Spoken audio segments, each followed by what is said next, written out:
want to call them.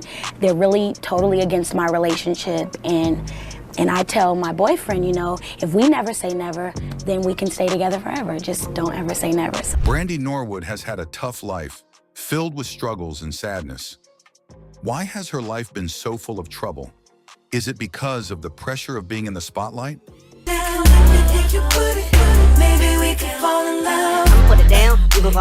What happened to Brandy after her big success in music and TV? Why do so many people feel sorry for her? Let's take a closer look at the challenges and heartbreaks Brandy has faced in her life.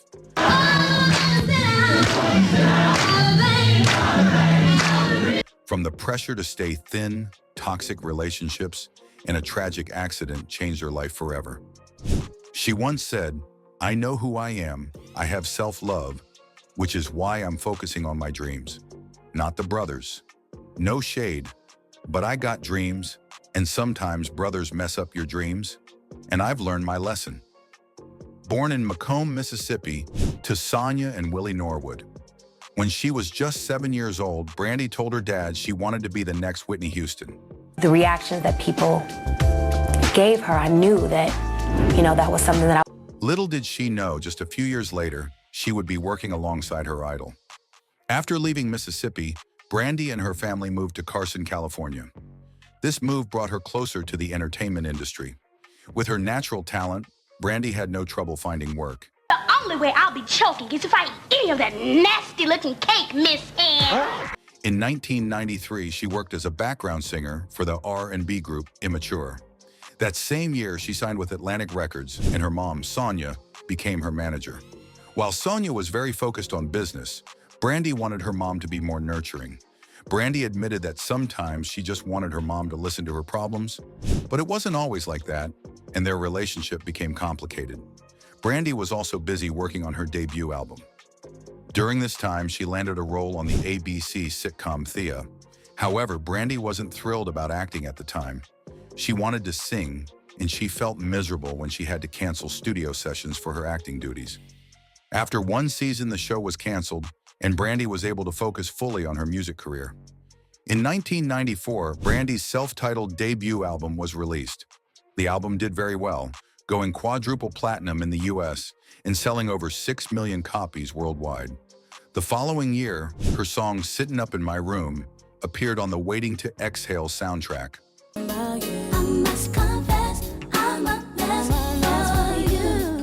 Around this time, she went to her high school prom with basketball star Kobe Bryant, and she was invited to go on tour with the famous group Boyz II Men. She was always insecure on how she looked. She always wanted to look pretty, and she never felt pretty. Brandy has had an interesting love life, and one of the most memorable stories is about her first love, Wanya Morris, the lead singer of the famous R&B group Boyz II Men. Brandy was only 15 years old at the time, and Wanya was 6 years older than her. Because of the age difference, she was afraid to tell him how she felt, but eventually she found the courage to speak up. Brandy said she told Wanya, "I just told him that I loved him and thanked him for making me feel the way I feel because I had never felt that way before." He chose me. Well, actually, we chose each other because, I mean, I'm a big fan of his, and, you know, I think he's a big fan of mine, so we just work together good. After that, they became a couple, and Brandy felt like she was on top of the world. She called it real love. They kept their relationship a secret for a while, but at some point, Brandy decided to tell her mom. Her mom, Sonia, was not happy about the age difference between them. In an interview, Sonia said that one of the biggest problems in their relationship was Brandy believing that her mom was getting in the way of her relationship with Wanya. want to call them. They're really totally against my relationship, and I tell my boyfriend, you know, if we never say never, then we can stay together forever. Just don't ever say never. In 1996, Brandy decided to try acting again. She recorded a pilot for a TV show called Moish. Although CBS didn't pick up the show, it was later picked up by UPN. Brandy starred alongside famous actors William Allen Young and Cheryl Lee Ralph. She took on a big role in the show, appearing in almost every scene. Brandy was not just acting, she was also helping to produce the show. In 1997, after being in a relationship with Wanya for about 2 years, things started to fall apart. Brandi later shared in an interview that Wanya had fallen in love with someone else, who happened to be R&B singer Adina Howard, also signed to Brandi's label. Brandi was heartbroken, but she had to keep working. She was still filming Moshe, and the pressure of looking perfect for the role started to affect her. She stopped eating, and her weight dropped to just 105 pounds.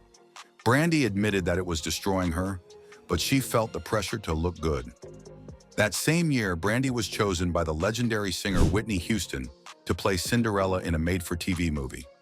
Even though her career was doing well, Brandi was still struggling to get over Wanya.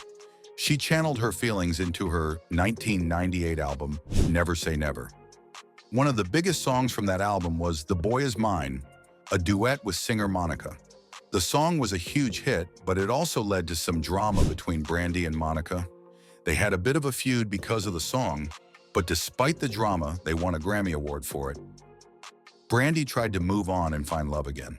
She briefly dated the rapper Mase, but later said that he wasn't focused enough and their relationship didn't work out. After that, she met a guy who wasn't in the music industry. They started dating, but things took a dark turn.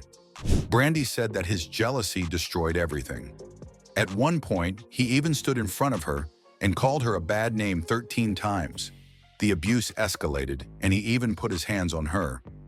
Brandi once shared with ABC that she blamed herself for everything.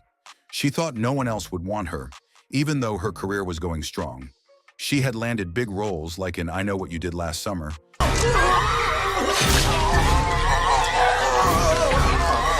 and starred alongside Diana Ross in Double Platinum. Father, your dad is the one who just took you away. He never let you have my letters. He never let me find you. But behind the scenes, her personal life wasn't going well. She was dealing with a bad relationship, a never-ending work schedule, and extreme dieting. In 1999, all of this took a toll on her. During a taping of Moshe, Hello? Excuse me, Huxtables. she told the crew that she needed a break. Brandi then jumped into her car, drove home, and soon started feeling very sick. She felt giddy, nauseous, and began hallucinating. She later said, "I think I kind of snapped." Brandi ended up in the hospital for 3 days, where doctors told her she was suffering from exhaustion and dehydration. However, the gossip magazine National Enquirer had a different take on Brandi's breakdown. According to them, it all started a year before, when she began gaining weight. Some people even joked that she might be pregnant. In response, Brandi started taking diet pills to lose the weight. The Enquirer said she was taking multiple pills and returned to the set of Moshe looking very thin. This led to her meltdown on set, where she allegedly fell to the floor and screamed, "I can't do it anymore." After Moshe ended in 2001, Brandi made some big changes in her life. She broke up with her boyfriend, became a vegetarian, and fired her mom as her manager. Her mom was given a new role as CEO of Brandi's company. This allowed Brandi to hire a new manager, Benny Medina, a veteran in the music industry. She started working on her third album with producer Rodney Darkchild Jerkins. So you did Top of the World with her, featuring Mase. You did Angel in Disguise. I did 80% of Never Say Never album. Yeah. While working on the album, Brandi became romantically involved with Rodney's cousin, Robert Smith. They quickly got married, but it turned out to be a lie. Their relationship, as well as Robert's solo music career, would soon take center stage in Brandi's life.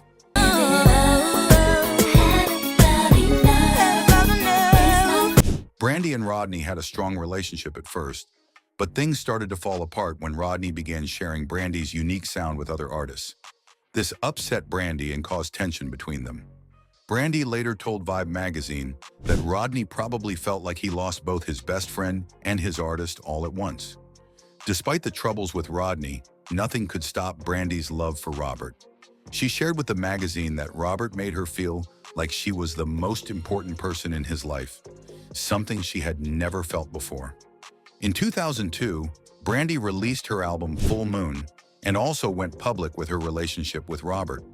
They announced that they were expecting a baby. However, after their daughter was born, things started to change, and they separated. Brandi later said that their relationship ended because the passion between them was gone. Not long after their breakup, Brandi started dating basketball player Quentin Richardson. Meanwhile, Robert was speaking out to the media. In a July 2004 interview with Wendy Williams, Robert revealed that he and Brandi were never legally married. He also made some hurtful comments about their relationship. In another interview with Power 99 radio station, he referred to Brandi as his jump-off and said that when he found out Brandi was pregnant, he was dating someone else, a film producer. Robert explained that Brandi's mom had come up with the idea to tell people they were married to protect Brandi's image. After Robert's comments, Brandi decided to make a move in her personal life. She announced that Quentin Richardson had proposed to her with a large 11.5-carat diamond ring. However, just 15 months later, their engagement was called off. Reports said that Brandi and Quentin tried to stay in touch and even considered getting back together. In 2004, Brandi also made changes in her professional life. She fired her manager and left Atlantic Records, signing a new deal with Epic Records. In January 2005, Brandi faced a tragic loss when her Moesha co-star, Lamont Bentley, passed away in a car accident at the age of 31. Brandi continued acting after that, appearing in a few more projects. And then there was people in the other car, but the airbags were covering them up. Bad accident. I think there's fatalities. Back in 2006, Brandi was involved in a very serious car accident that became a huge scandal in her life. On December 30th of that year, Brandi was driving her 2007 Land Rover on the 405 freeway in Los Angeles when the crash happened. She didn't slow down when the cars in front of her had slowed down, and she hit a 2005 Honda at a speed of about 65 miles per hour. The crash was so strong that the Honda hit another car, which then spun into the center divider before getting hit again by another car. Rear-ended a vehicle, causing that vehicle to subsequently impact the vehicle in front and lose control and swerve in a northwesterly direction across all lanes where it was broadsided by the fourth and last vehicle. The car that Brandi hit had 3 people in it, a woman named Awa and her 2 sons. After the accident, Awa was taken to the hospital, but sadly she passed away the next day from her injuries. The cause of death was listed as blunt force trauma. The coroner ruled it an accident. Brandi, on the other hand, was not hurt in the crash. However, witnesses at the scene said she seemed very confused and upset. They said she was running in front of the speeding cars on the highway, saying over and over that it was her fault. Some people who saw her said she kept saying how sorry she was for what happened and that she couldn't believe she had hit the woman. She was so upset that she kept walking across lanes of speeding cars, even though people were honking at her to get out of the way. She was obviously very disoriented and in shock. Believe that Brandi got up, got in her car with the intention to hit somebody. She was involved in a car accident. This accident became the biggest scandal in Brandi's career for many reasons. Not only was someone killed, but it was also clear that Brandi had been driving too fast and wasn't paying enough attention into the slowing traffic. The whole situation made people question what happened and what led to the accident. In the days following a tragic car crash on December 30th, 2006 in Los Angeles, singer Brandy Norwood made a public statement. She shared that she was involved in the accident, which caused the death of a woman. Brandi expressed her sympathy and condolences to the woman's family. She also asked for privacy for everyone involved at that difficult time. Unfortunately, it didn't take long before lawsuits started piling up.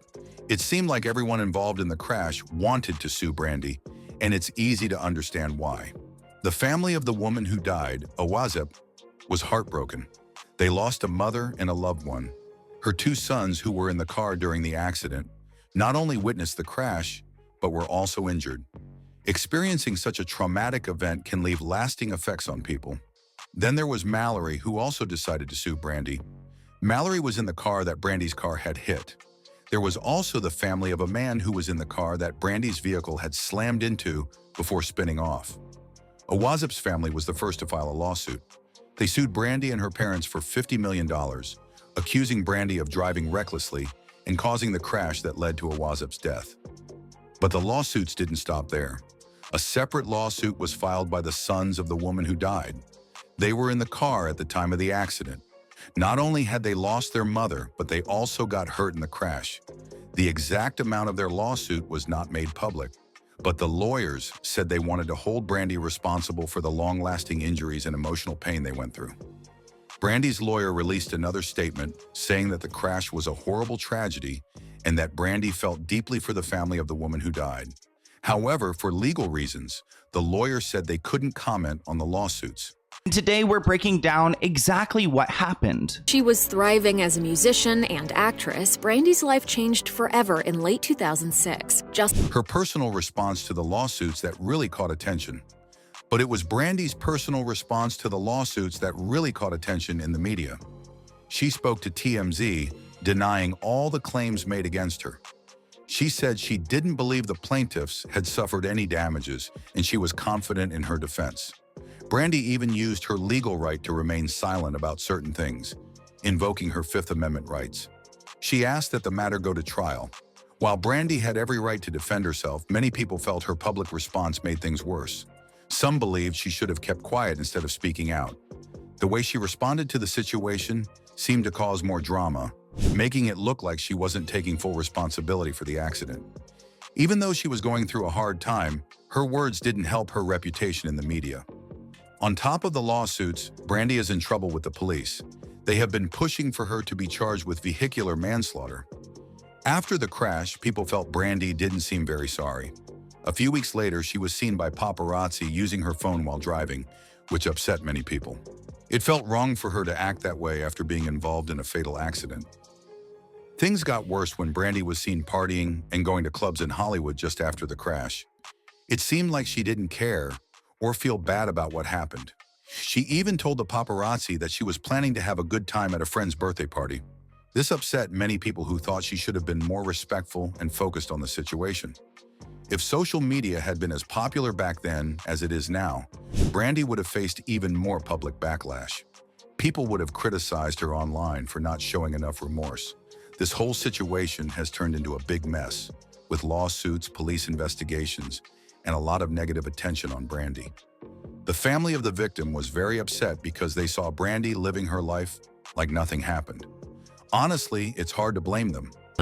I don't think any amount of money that can be given to them will compensate them for such a loss. She was a special lady. What made it even worse for the family was that they didn't get justice right away. It took months for the police to finish the investigation. They needed time to figure out what caused the crash, check if there was anything wrong with Brandi's car, and go over everything in detail. The California Highway Patrol, CHP, looked into what happened and recommended that Brandi be charged with misdemeanor vehicular manslaughter. This means they thought she was responsible for causing the crash that killed the woman. But Brandi and her team didn't want her to face serious punishment, so they tried to shift the blame to the victim who died in the crash. They said the woman, who was driving a different car, caused the crash by hitting another vehicle first, before Brandi made contact with her. I do not believe that Brandi got up, got in her car with the intention to hit somebody.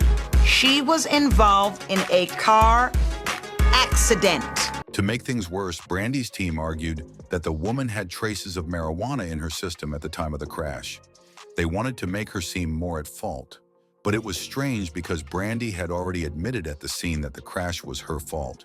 She had no reason to lie, but I guess she was scared of going to jail. Luckily for Brandi, the prosecutors decided there wasn't enough evidence to take the case to court. They dropped the case, and Brandi didn't face charges. Brandi, however, does not like to talk about the accident. It's clearly a topic that brings her a lot of pain. No matter how much time has passed, it seems that this is something she will never escape. People will continue to have different opinions about whether she should be blamed, and only time will tell if she can move forward from the shadow of this event.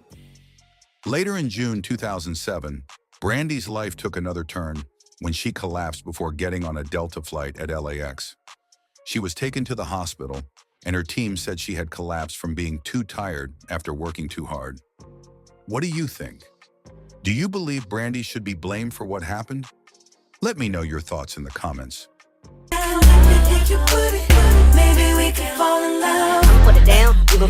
After facing struggles, she bounced back in 2008 with her album Human, which she worked on with producer Rodney Jerkins.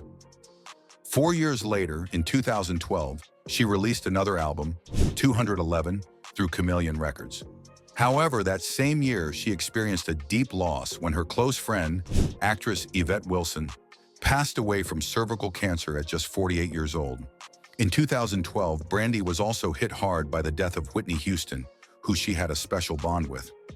Brandy told Oprah Winfrey that accepting Whitney's death was very difficult for her, saying, "Whitney and I were very close. I couldn't accept the fact that she was no longer here." In 2012, Brandy began dating music executive Ryan Press. She shared with Us Weekly that Ryan helped her regain her trust in men. They got engaged in December 2012, but by 2014, their relationship ended.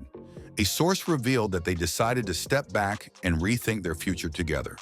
In 2015, Brandy took time to heal from her past and focus on herself. She spent time journaling, reading, crying, and laughing, giving herself permission to just be. Things seemed to improve when she started dating rapper Sir the Baptist, but their relationship ended after 4 months. Brandy found out he had been cheating on her with several women. In December 2019, Brandy shared that she would love to star in a reboot of Moshe, the show that made her famous. She also has plans to create a musical based on her life. Despite all the challenges, Brandy has remained strong, poised, and one of the best-selling female artists of all time.